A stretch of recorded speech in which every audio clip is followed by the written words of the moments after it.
Hey everyone, Tim with Collect Jurassic. I'm here with a huge Mattel Hammond collection unboxing.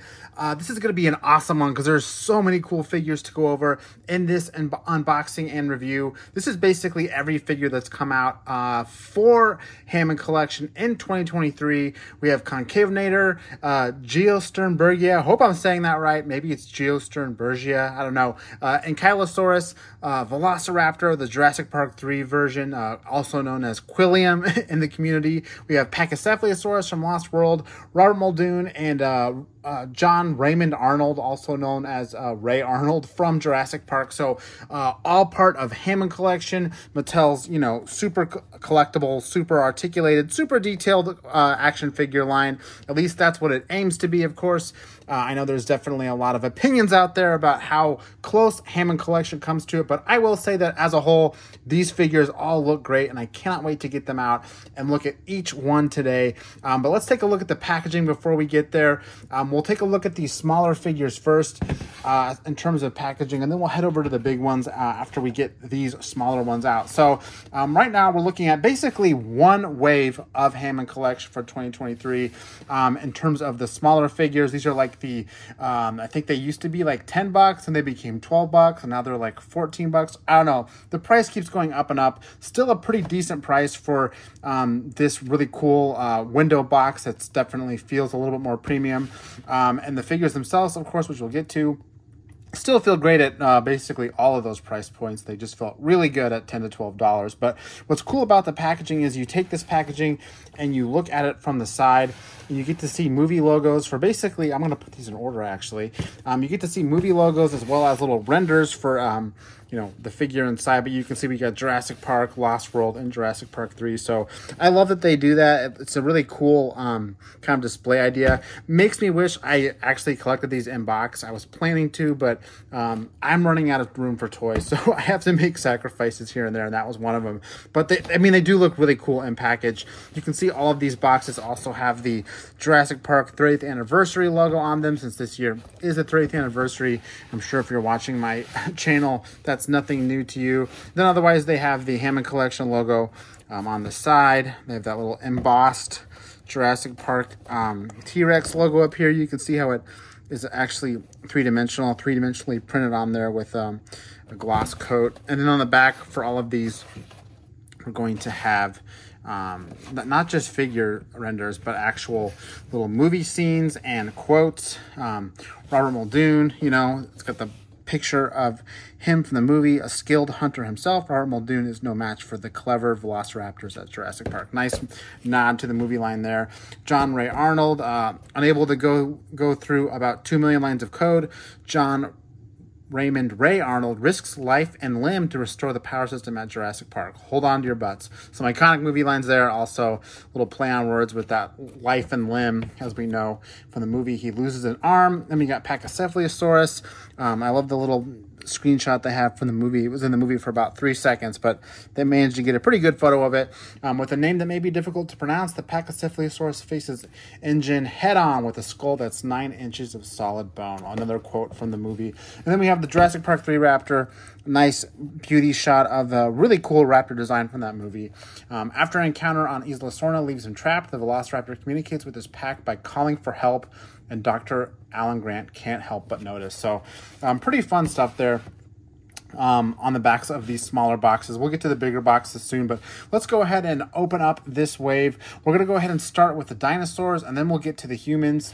I am going to kind of unbox these off camera just because they do take a lot of time to take out carefully and look at. I don't want to waste 30 minutes of this video carefully opening up dinosaurs. So stay tuned. We're going to go ahead and open these ones up and take a look. And we're back with the Hammond collection, Pachycephalosaurus, and Jurassic Park 3 Velociraptor out of the box and all of their glory. Let's go ahead and take an in-depth look at each figure, starting with this Pachycephalosaurus from Lost World. I have to say, this was not a figure that was I was really excited about when they announced it. I figured, okay, that's cool, whatever. But I was more excited about some of the other figures in this wave. But now that I have this one in hand, wow, I'm really impressed with it. It really is an awesome kind of upgrade to what we've had before, which I'll show. And it definitely does the Lost World design justice in terms of sort of proportions, and then articulation on it is really nice. But you can see it has obviously the main body articulation with the hips, and it also has those knee joints, which were really hard to move out of the package.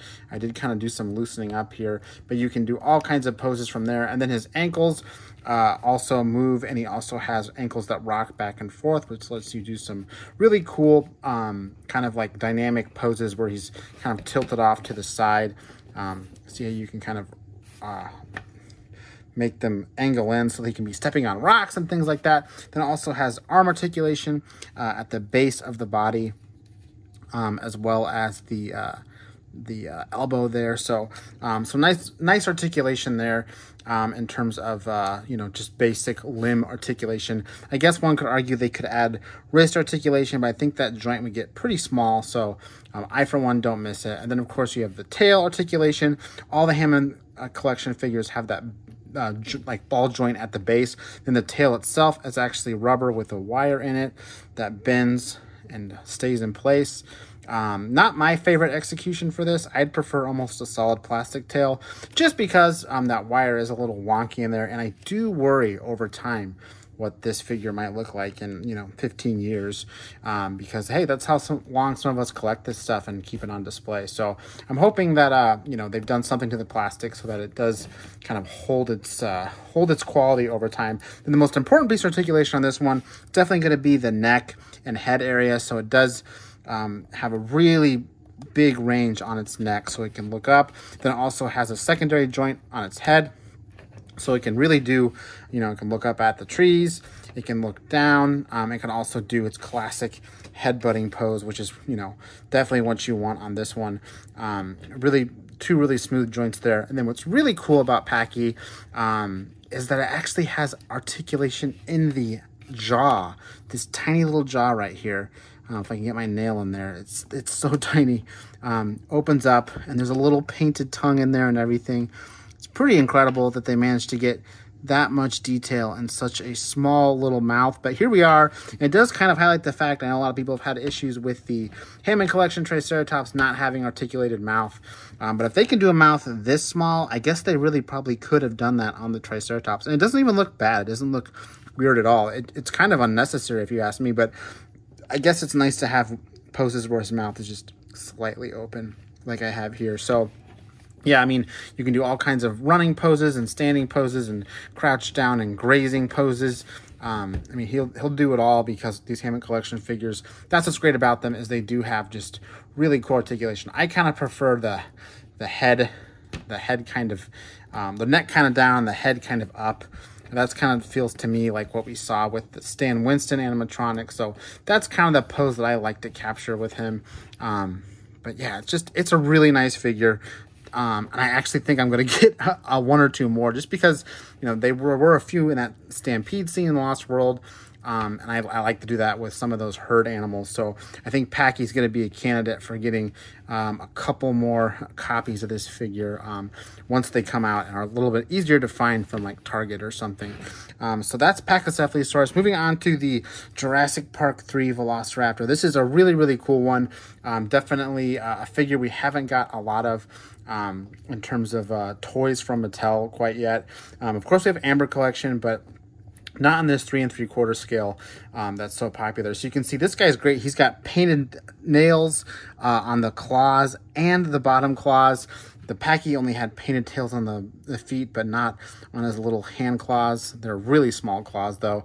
But this guy even has the claws painted on the hands, which is cool. And then he's got that signature white stripe that goes down the full body. He's got that blue around his eye, a little bit of like a kiss of red on the crest, or I guess pink or something. And then his quills are You know, they're painted, they're not individually sculpted, but there is quills up there that look, you know, pretty similar to the movie.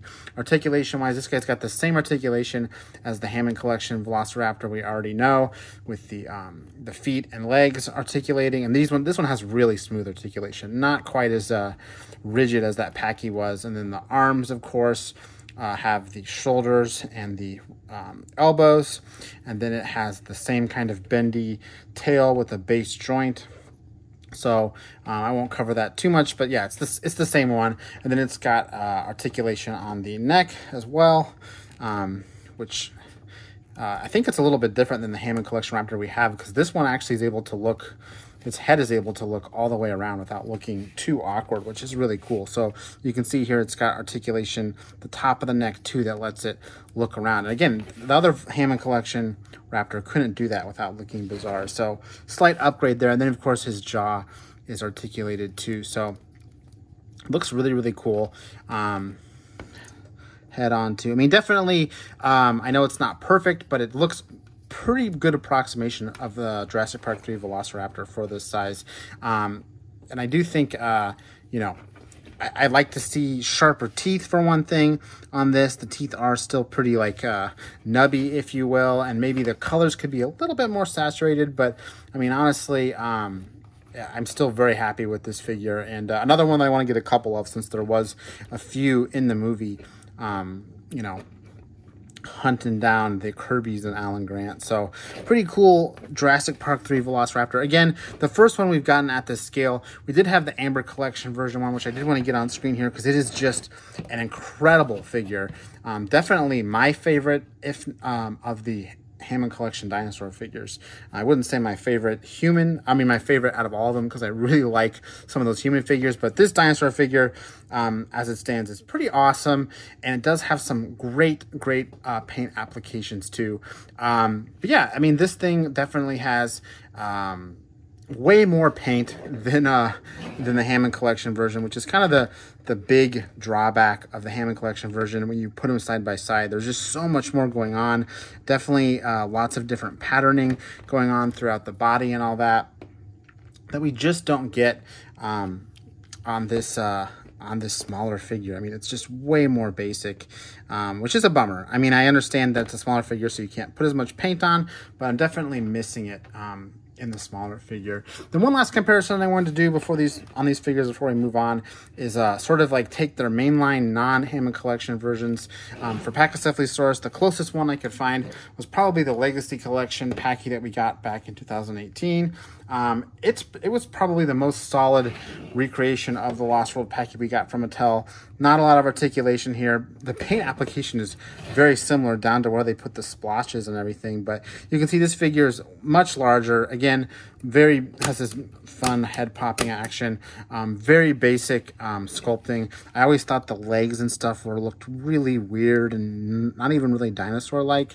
And yeah, this one always had trouble standing too, and there's just not a lot of poses you can do with it besides that kind of basic ready to headbutt pose. So definitely, and again, it's huge too. It's like almost too big, I would say. So this one definitely is a major upgrade in every way, and like most of these Hammond Collection figures are, pretty clear to see, you know, the improvement there. As for the Jurassic Park 3 Raptor, we never actually got this one in the main line to do a comparison of. We were supposed to, and it was canceled. They did eventually come out with it without the same paint application on it, with this jumping raptor from Dino Rivals. You can see it's basically got the frills on it. It's got the little crest on the nose, just like the Jurassic Park 3 Raptor. So this was supposed to be a Jurassic Park 3 Raptor. You can even look up, if you want to go on collectjurassic.com, I have a whole article about canceled figures. You can see what this one would have looked like with the paint coloration like this. But as of right now, this is the closest we get. And obviously it doesn't have any leg articulation, just basic arm articulation. It does have the neck that moves around, and he can also look behind him, which was always cool about these figures. But other than that, you know, again, just a much clearer upgrade from the Hammond Collection one, better proportions, all that stuff. again, this one is just an awesome figure. I do wish the paint coloration was just a little bit more complex, a little bit darker, a little bit more striking, but still a cool figure. So let's go ahead and move on to the human figures here. We got a lot to cover yet, so I'll set aside these guys and we'll take a look at these two figures as well. Same drill as last time. I'm going to go ahead and open these up off camera and we'll take a closer look. All right, we got Robert Muldoon and Ray Arnold here out of the box. Again, just really cool figures carrying on the theme here. I love Robert Muldoon, getting him out of the box and playing around with his different poses he can do. Obviously, his SPAS 12 shotgun totally makes the figure, but there's lots of fun detail on this one too. If we go ahead and take out his gun, we can get a better look at the figure here. Detail wise, we got a lot of cool stuff. He's got his high socks painted. He's got a watch with an actual little watch face on it.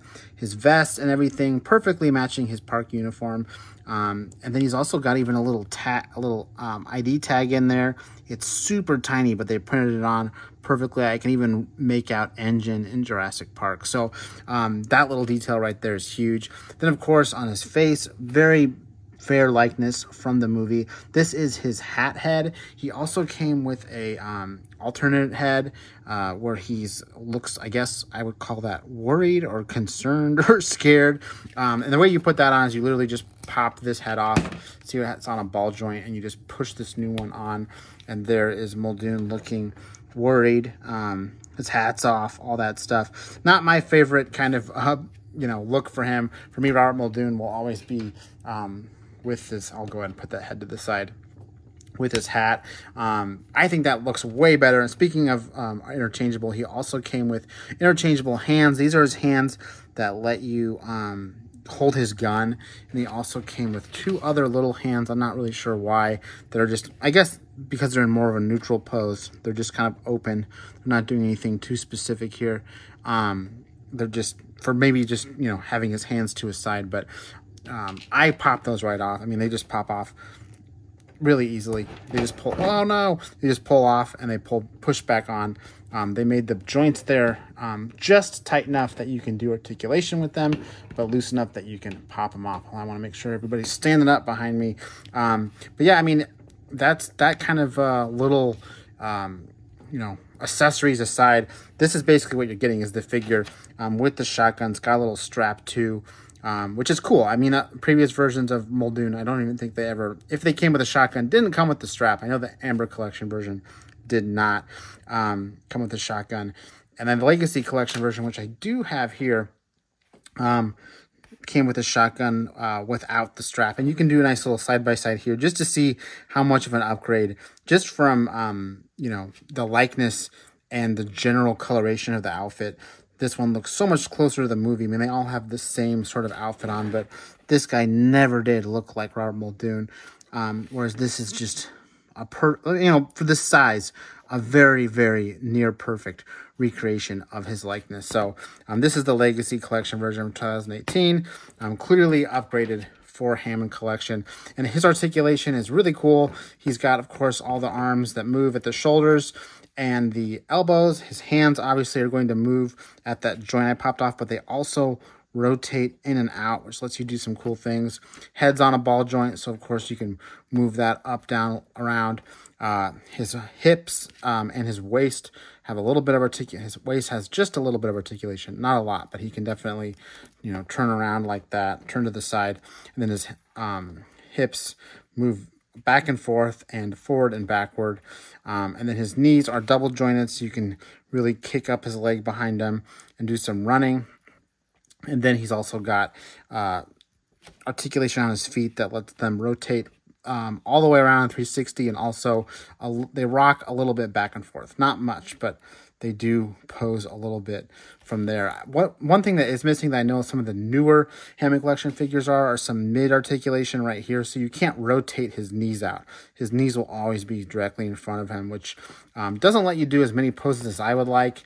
You kind of have to get creative and rotate his feet in order to make him kind of look like he's his feet might be facing a different direction, but you can still do quite a bit of poses with this articulation that's here. I mean, you can already see what I'm doing here, but I like to have him with his shotgun. looking, you know, looking like he's ready to go hunt some raptors. And I mean, the gun fits right into these hands. Again, these are the hands that are made to hold the rifle. And then he just looking cool. This is definitely, next to Alan Grant, probably my favorite Hammond collection figure so far, just because Muldoon is such a cool character, and the figure we had of him wasn't perfect by any means.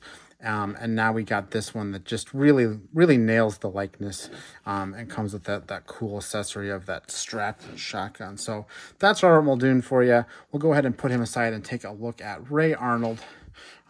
Another iconic character from Jurassic Park with lots of great money lines. This is an awesome figure, of course. You know, it's got Samuel L. Jackson's likeness pretty close, again, considering the scale. It's even got his little glasses, and you can see he's got Jurassic Park printed on his coat with some pens. I don't think he has an ID badge or anything like that, but he's got a printed tie, too. He's going to have all the same articulation as Muldoon, with the arms at the shoulder, elbow, wrist. His hands rotate back and forth too, so they can you know, he can kind of do that pose I had him in, where he's kind of got his hand out asking for an explanation or something.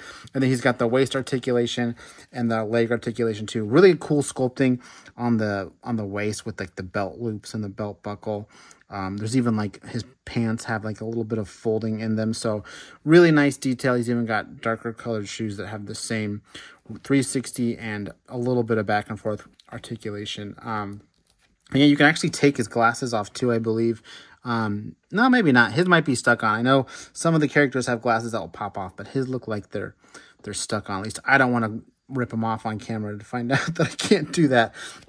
He also one of his main accessories is this headpiece headset that I can't, I mean, it stays on for me if I keep him still, but if I start filling him around, it will pop off. But it fits his head perfectly. It's a little bulky. You know, I don't think they can make it too thin if they were going to worry about it breaking, but fits his head pretty well. He looks pretty good with it.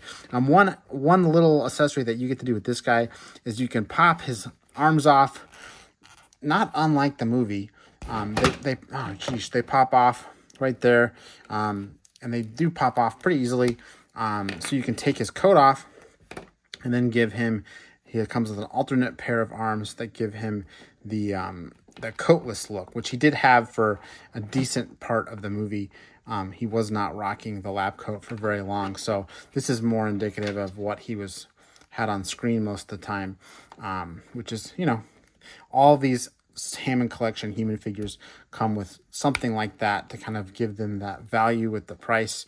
And in his case, it's extra arms so that he can look a little more casual and laid back. Man, my dinosaurs keep falling off here. I really need to work on getting a more solid table for my reviews, because it seems like that's always a problem for me. But anyway, here he is with his coat off, looking a little more casual, which brings me to his comparison with his mainline figure, the Mattel Creations exclusive Ray Arnold. This wasn't one that was ever sold in stores, but it is our only other Ray Arnold figure in this scale.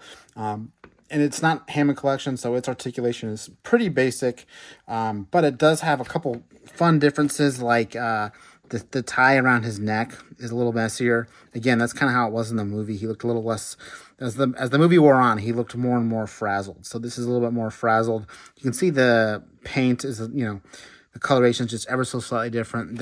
The face actually looks pretty much identical, more or less. But one fun thing about this one, which they didn't do with the Hammond collection version, is this guy's arm rips off properly, right where it's supposed to, right above the elbow. And there's actually blood in here, which is pretty awesome. It's literally got blood on the actual arm itself, and then where it breaks off from his body. So that looks so cool. Pretty violent for a kid's toy. But hey, that's what the old toys were like, so I'm okay with that. And then you have this awesome prop of a hand to kind of drape over Ellie's shoulder or something. So that was something that was cool about this figure from Mattel Creations. Again, it was an exclusive. Came with a raptor and a little electric play base. This new figure, his arms pop off, to be sure, but they don't pop off in a way that makes any cool gore or anything like that. They just pop off so that you can put on a lab coat. So I guess you can kind of play with it and you know, pretend that one of these arms is the bloody arm, but doesn't look quite as convincing as that other version I just showed you. So we'll go ahead and put his lab coat back on, because that is my preferred way to display him. I do think he looks really cool with the little Jurassic Park mark on his coat here.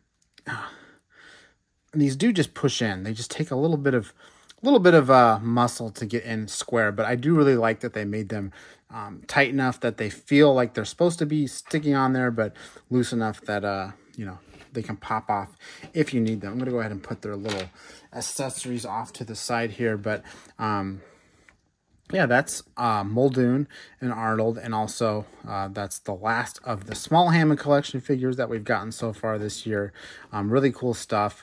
The humans definitely continue to pad out the Jurassic Park cast that you know, from the movie, which there isn't a huge cast, so there's only so many more figures they can do here, right? But that's Arnold and Muldoon. Let's go ahead and get to the bigger, medium-sized figures now. I'm sure a lot of people watching are definitely here mainly because of those, but I definitely wanted to do the entire wave first before we got too far. So all three of these figures are of the same wave. They're a little bit harder to find right now. I got all of these from Amazon, but I'm guessing at some point they'll all be at Target. What's interesting is they usually only do 2 figures per wave, but in this case, Concavenator almost feels like a bonus figure. Yeah, you know, when they first revealed these figures on Target's Behind the Gates Jurassic program, they only revealed Geosternbergia and Ankylosaurus. And again, sorry if I'm saying this wrong. I just I don't know how to pronounce it, so my bad if I'm totally butchering it. But these are the only 2 they showed off. But lo and behold, Concavenator appeared, and I guess, you know, that is considered this wave 2. So be on the lookout for all 3 of these. Concavenator looks amazing. I cannot wait to get it out. But overall, you know, these things all have the same sort of box sensibilities, right? We have this big open window. We have the embossed T-Rex on the front. No JP30 on Concavenator, which is kind of funny, but you do see it on these 2 figures. So yeah, kind of confusing where Concavenator fits in with the Hammond collection line, right? Without that JP30 logo. And then they all have that really cool binding on them that shows what movie they're from, which is great, because if you're like me, you're probably wondering, where is Concavenator? I don't remember seeing that in Jurassic. Technically, in Fallen Kingdom, in the Lockwood Manor, there's a little diorama, and it was sitting in there, so it gets the Fallen Kingdom logo, even though, again, it wasn't actually in Fallen Kingdom. You do get... I should say it wasn't actually alive, chasing anybody, eating anybody, but it was there, and this figure is based on that diorama appearance. Of course, Geosternbergia is from the end of Lost World. I think this is technically like a concept figure, I think is what they say. So it's not like 100% how it looked on screen, but definitely when Sam Winston was developing it, it looked like this, and I think it kind of became more of a Pteranodon. Then we have Ankylosaurus as seen in Jurassic Park 3, and honestly, Jurassic World 2. I think this one fits the bill in terms of sculpt, so love these side renders and side logos. Then, of course, you have the Amber Collection logo on the other side. But let's go ahead and get to the back, take a look at these bios. You notice these don't have the little picture of the dinosaur in the movie like the smaller figures did. Probably would be pretty hard for a couple of these, but they do have a little blurb on the back for Concavenator. It says, recognizable due to a distinctly shaped spine, the Concavenator is on display and encased in history as Claire visits the Lockwood estate. So directly calling that diorama scene. Then Geosternbergia, we say, while the Pteranodon may rule the skies of Isla Sorna, Geosternbergia makes a memorable pre-production appearance and displays an impressive wingspan with a longer neck, beak, and head crest. So they're already kind of calling out that this wasn't in the movie, but part of kind of pre-production, which is kind of cool. I thought this figure said that on there, like somewhere else, like that it was a preview figure or something, but not technically in the movie, but they addressed that in that little blurb on the back. And then on Ankylosaurus, it says, with unmistakable armored exterior, the Ankylosaurus is one of the many awe-inspiring dinosaurs that Dr. Alan Grant, geesh, can I read? That Dr. Alan Grant sees by the riverbank on Isla Sorna. So that scene in Jurassic Park 3 where they're slowly leaving the aviary on the boat, they see a Brachiosaurus and see a bunch of dinosaurs coming to drink, including the first appearance of Ankylosaurus. So that's what this figure is based off of. That's them in the box. Same thing as before. We'll go ahead and get all of these out off camera, just because they do just take us so much, especially these bigger figures. They're tied in with a million pieces of plastic you can't even see in there. So let me go ahead and pop these ones open, and we'll take a look at the figures out of the box. All right, we got everything unboxed here, and I am super stoked to talk about these because these are so cool. We got all three out now: Concavenator, Geosternbergia, and the Ankylosaurus. Let's go ahead and start with the Concavenator, the non-Jurassic Jurassic figure, again supposedly from Fallen Kingdom. This thing is gorgeous. I mean, I don't have any kind of point of reference from any film in terms of like any dinosaur in motion to base it off of, and it was only on screen intermittently for Fallen Kingdom to compare to, but this feels like a living, breathing Jurassic World figure all the same, and the coloration is really the star here, but the figure itself overall is really, really cool. So you can see as a Concavenator, it has that signature kind of like swoop crest up that stops halfway up the body, and then also has a little bit of a crest on the tail on this version too. And then the coloration is just so cool. It has this really light underbelly that's kind of spots up the whole side. You can see even on the neck, it has those spots. It has brilliant orange on the tail that is striped, almost like an iguana, which is really cool. And then, yeah, it's got that pattern going up through the head, and it comes up onto the side of the head even. Teeth are painted really, really nice. I mean, the whole thing just has a really cool kind of cool and warm tone dueling you know, paint deco throughout the whole thing. Again, nothing to compare it to the film to say, oh, that's just how it was in the movie or something. I mean, I guess I could go back and stare at those 2 seconds it was in the diorama in the Lockwood Manor. But I think that, you know, I'm sure Mattel kind of took that and ran with it here. And then what they came up with is an awesome figure. I mean, this thing looks so cool and has all the sensibilities you'd want from these bigger articulated Hammond collection figures, where it's got, you know, joints in the hip, joints in the knee, joints on the top ankle and the bottom ankle, so you can just do all kinds of stuff. Even more than the smaller figures, you can really get some true fluidity here, which is why I love to see stop motion animators use these figures, because you can do almost stop motion quality rigging with these joints just in the legs. Then in the arms, you have, again, the shoulder and the elbow like the smaller figures, but you also have that added wrist articulation too to let you do a couple more things. Just like the smaller figures, we have that ball joint on the tail, and we also have the wire in the tail that lets you, you know, move it about and do different things with it. The longer wire definitely lets you get a little bit more of a natural curve in the tail. Some of the smaller figures, they look a little kinked sometimes because they're just don't have a lot of wire to work with, but these medium to large size figures definitely lets you play a little more. And then of course the neck articulation, you have it on the base of the neck as well as the base of the head, and you can just do all kinds of really smooth motion here. Also has the jaw articulation that looks really nice. I think the bottom jaw articulates somewhat independently from the top. The top jaw doesn't have much articulation, actually. It's all bottom jaw. Sometimes they add it on top and bottom, but not for a Concavenator here.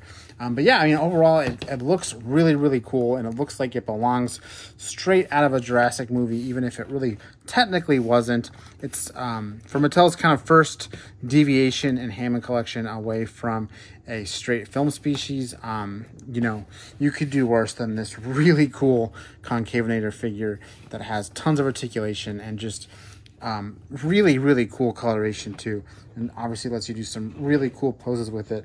We do have a baseline figure that we can even compare this one to.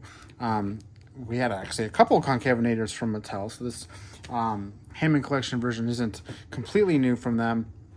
We'll bring out the first appearance in Dino Rivals, this really interesting looking black and red one with this lighter color jaw.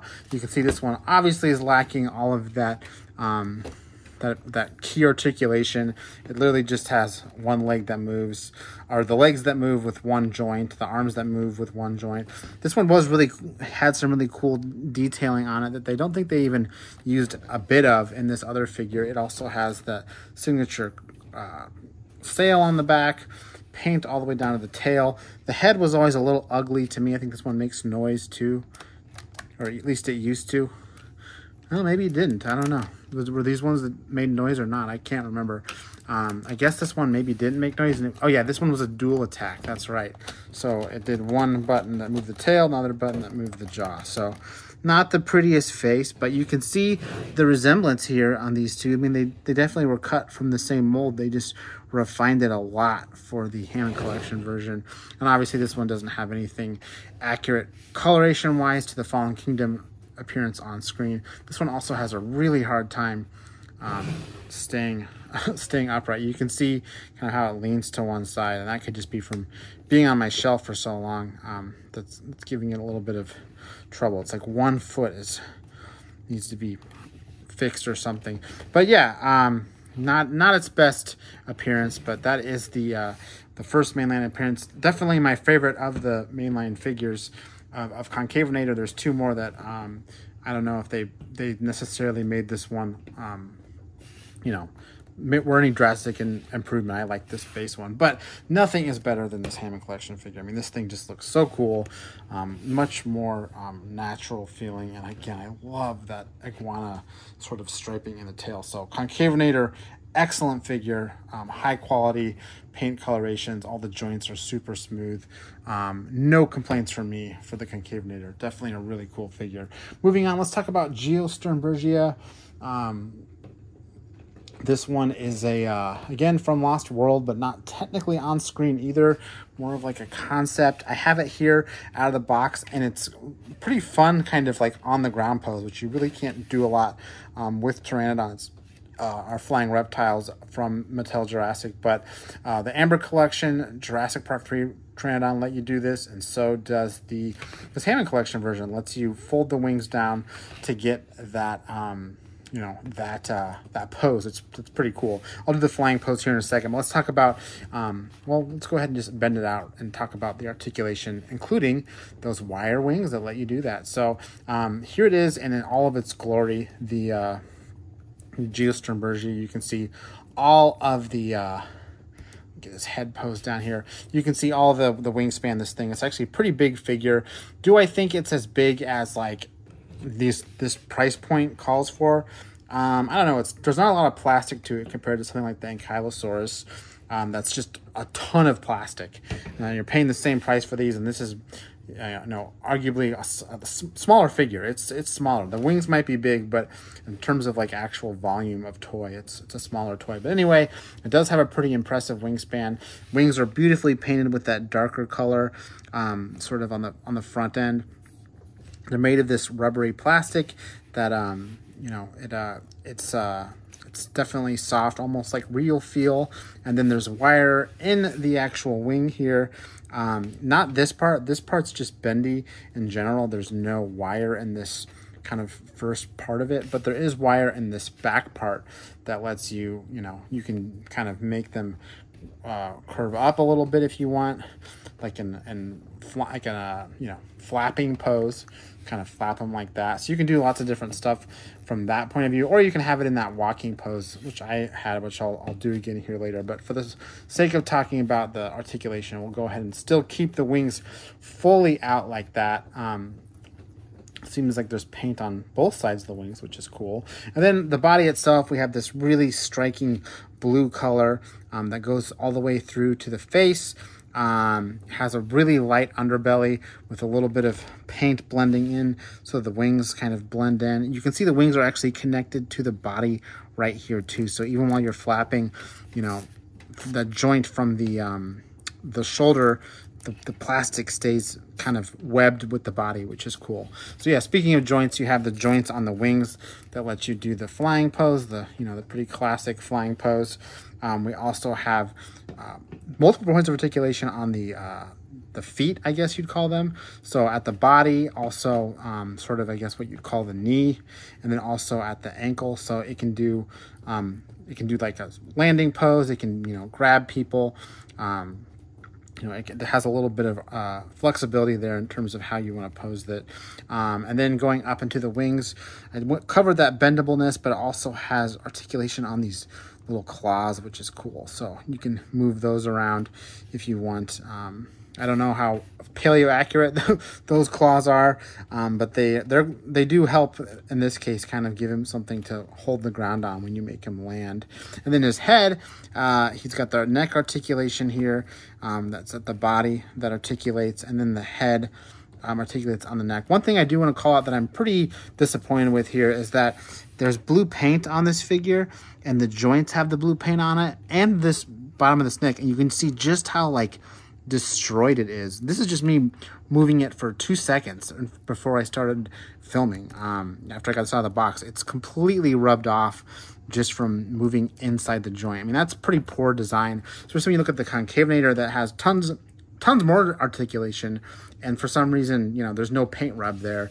This has just these 2 little joints here, and they're completely destroyed just from me moving it around outside the box.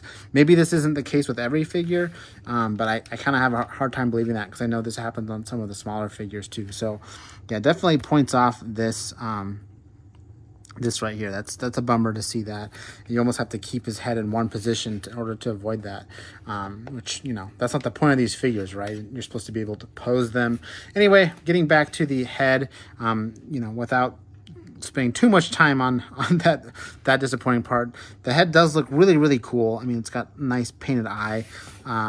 It's got a little darker paint on the tip of the beak, and it's got a painted crest that's different than the rest of the, it's kind of a little more orangish gold to kind of match the wings. So I mean, the face looks beautiful.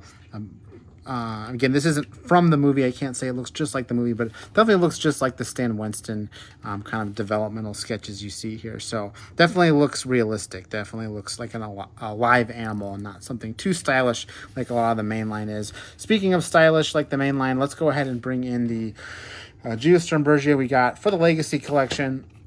Excuse me, this was kind of a hard one to track down.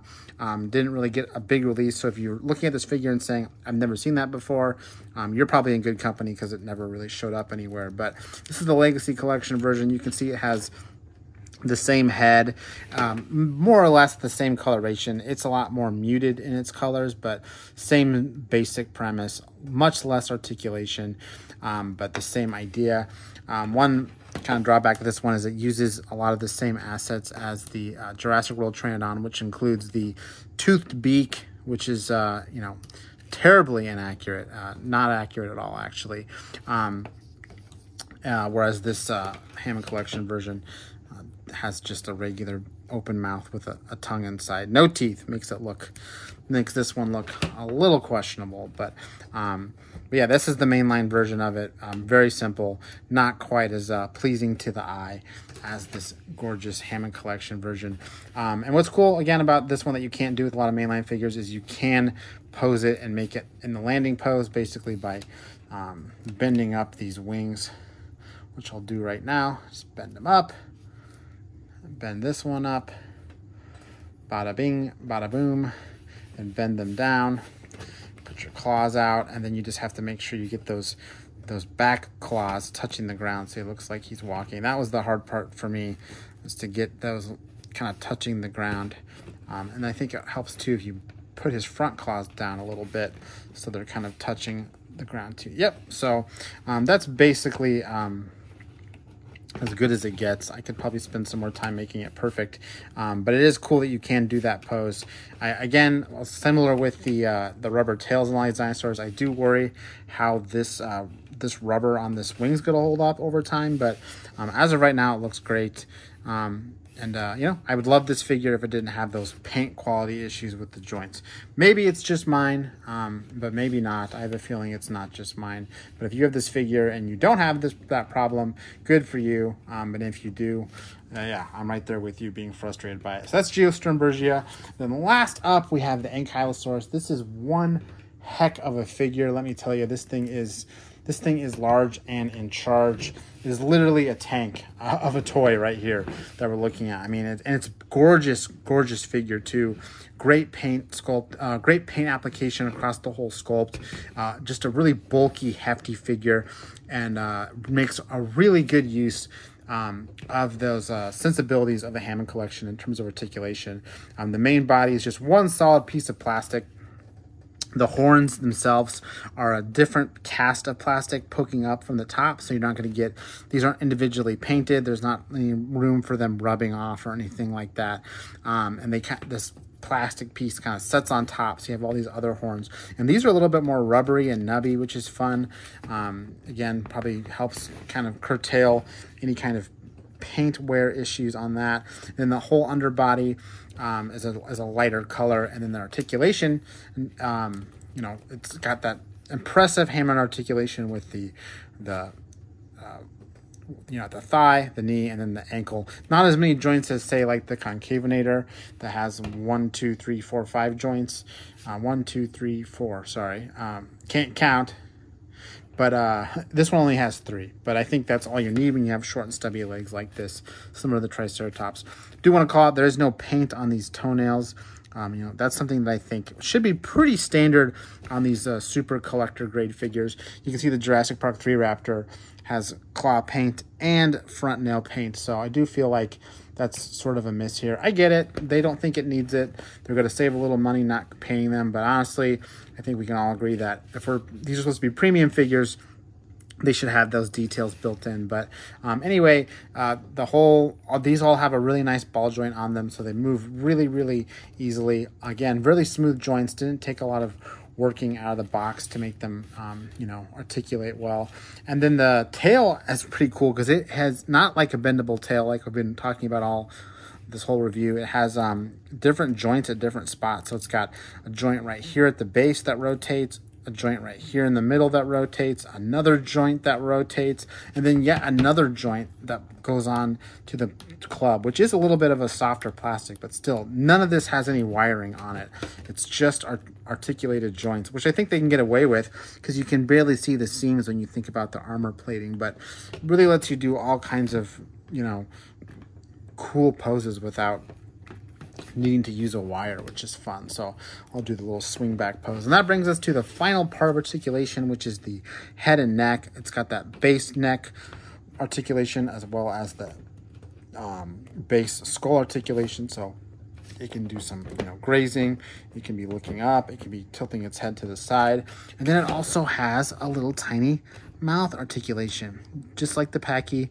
Almost have to use my nail to get in there because it's so small, but it does have the painted tongue and everything. So yeah, I mean, that's pretty cool that it, just that little tiny beak opens and closes, so you can do some, you know, little poses, toy photography with it, you know, mewing at something. And I think that's cool when you have a crowd of them and some have their mouths closed, some have them open. So again, kind of more fuel to the fire as to why we need to add that mouth articulation to the Hammond collection Triceratops, right? But yeah, I mean, paint-wise, this head is really nicely detailed. It's got a little bit of like coloration around the eyes. It's got just solid black eyes, which make it look, you know, very animal-like. And they're glossy, so they almost look wet. I mean, just a really nice job they did on these eyes. And even like the scales throughout sort of have this, I want to call it like a wash paint, where there's like a lighter color in the cracks and darker on top. It just looks very, very high end throughout, and you can especially see it here on the head, but through the whole body, it's just painted really, really nice. And again, along with this, you know, pretty smooth but effective articulation.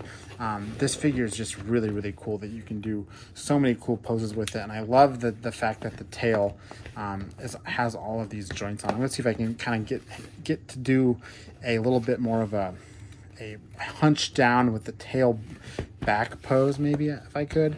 I think I might have to work on it a little bit, but if I get those back legs up, yeah, see, I can kind of do like a crouch down, ready to strike pose, which is cool. That's what's fun about these figures, is that you can really pose them really, really cool with all of these different joints on all of them, especially when you're not constrained by rubber wings like Geosternbergia over there. So Ankylosaurus, again, kind of like Pachy, wasn't really on my radar as one that I was definitely like, oh, I can't wait to get my hands on that. But now that I have it, I'm like, oh yeah, this is an awesome figure. They did a terrific job. And just to do a quick little comparison for the mainline figure, here's the mainline Ankylosaurus that we got from Fallen Kingdom. An awesome figure in and of itself. I mean, based on the film model, very limited articulation, right? Same idea of having like plastic poking through to make these horns. It's almost like the same built figure, just with way more articulation and detail and better proportions. I mean, you can see just how much bigger the Hammond collection one is than this little tiny mainline one. But basically took a solid figure and just added tons of articulation and paint detail to make something really, really high-end and cool, like this Jurassic Park 3 Ankylosaurus. And this is the Jurassic Park 3 one. It does look a lot like the Jurassic World Ankylosaurus, which is probably what it's based off of, but the paint scheme is supposed to be Jurassic Park 3, but I would not be surprised if down the line we saw a repaint of this guy and he was called the Jurassic World version. In fact, I'm pretty sure that's a safe bet to make at this point. But that is the that's the Hammond collection Ankylosaurus, and basically, you know, the last Hammond collection figure that we needed to look at today. Again, we looked at a lot, Concavenator, Geosternbergia, and Ankylosaurus, but before that, you know, we had Robert Muldoon and Ray Arnold, as well as the Pachycephalosaurus from Lost World, which, again, very impressive. And then the Jurassic Park 3 Velociraptor. So covering a lot of movies, covering a lot of species, covering couple of fun human characters. You know, this was a pretty solid wave out the gate from Mattel for the Hammond collection, carrying into its second year. I think they've got some great figures here, padding out sort of the film roster and even going a little bit off the film roster with things like Concavenator, but still overall very impressed with this line. Couple QC flaws here and there, especially with that paint chipping on the Geosternbergia, but overall pretty happy with these guys, and it's a great wave. And there's even more Hammond collection on the way. Definitely stay tuned to my channel because I'm going to do a video soon covering all that's coming, because there's some really cool stuff coming that I'm really excited about. But I think that's all I got for today. Again, I'm Tim with Collect Jurassic. Be sure to subscribe to my channel, and I'll see you next time.